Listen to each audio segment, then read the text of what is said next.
रंगों का महीना फाल्गुन शुरू हो गया है और ये महीना शुरू होते ही भक्त भगवान के दर्शन करने के लिए खाटू श्याम धाम और कान्हा जी के दर्शन करने के लिए वृंदावन भी जाने लगे हैं।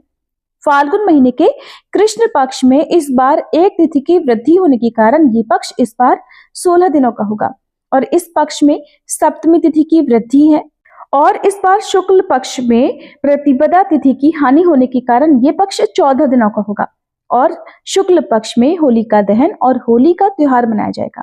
होली से ठीक 8 दिन पहले होलाष्टक लग जाते हैं जो कि अशुभ समय माना जाता है और इस बार 7 मार्च शुक्रवार से होलाष्टक प्रारंभ होंगे और 13 मार्च गुरुवार को यानी फाल्गुन पूर्णिमा के दिन होलिका दहन से पहले होलाष्टक समाप्त हो जाएंगे। पूर्णिमा तिथि प्रारंभ होगी 13 मार्च गुरुवार को सुबह 10:36 से और पूर्णिमा तिथि समाप्त होगी 14 मार्च शुक्रवार को दोपहर 12:23 पर। और इस बार 13 मार्च गुरुवार को होलिका दहन होगा। इस दिन पूर्णिमा का व्रत भी रहेगा और 14 मार्च शुक्रवार को स्नान और दान की पूर्णिमा रहेगी और इसी दिन होली का त्योहार यानी रंग भी इसी दिन खेला जाएगा।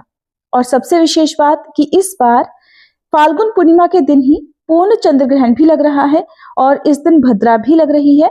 तो चलिए अब आपको बताते हैं भद्रा काल और चंद्र ग्रहण के समय के बारे में। 13 मार्च गुरुवार को भद्रा काल प्रारंभ होगा सुबह 10:35 से और भद्रा की समाप्ति होगी रात 11:26 पर। और इस बार भद्रा का वास मृत्युलोक में होने के कारण ये बहुत ही कष्टकारी रहने वाली है। अगर भद्रा का वास पाताल लोक में या स्वर्गलोक में होता है तो ये पृथ्वी लोक पर उतनी कष्टकारी नहीं मानी जाती, इसलिए इस बार भद्रा का आपको ध्यान रखना है।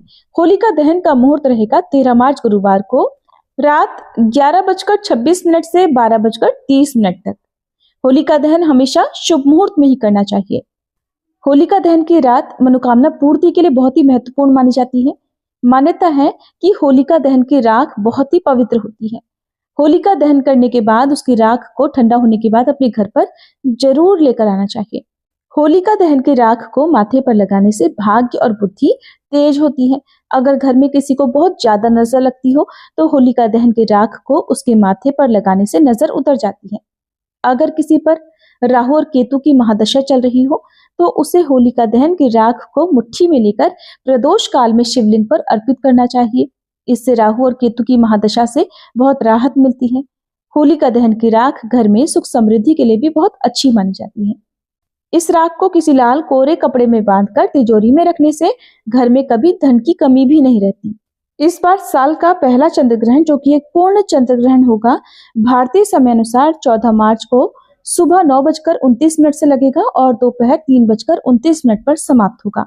क्योंकि ये चंद्र ग्रहण दिन के समय लगेगा और दिन के समय लगने के कारण ये भारत में नजर नहीं आएगा, इस वजह से हमारे देश में इसका सूतक भी नहीं लगेगा और जो भी पूजा पाठ संबंधी कार्य हैं वो इस दिन किए जा सकेंगे।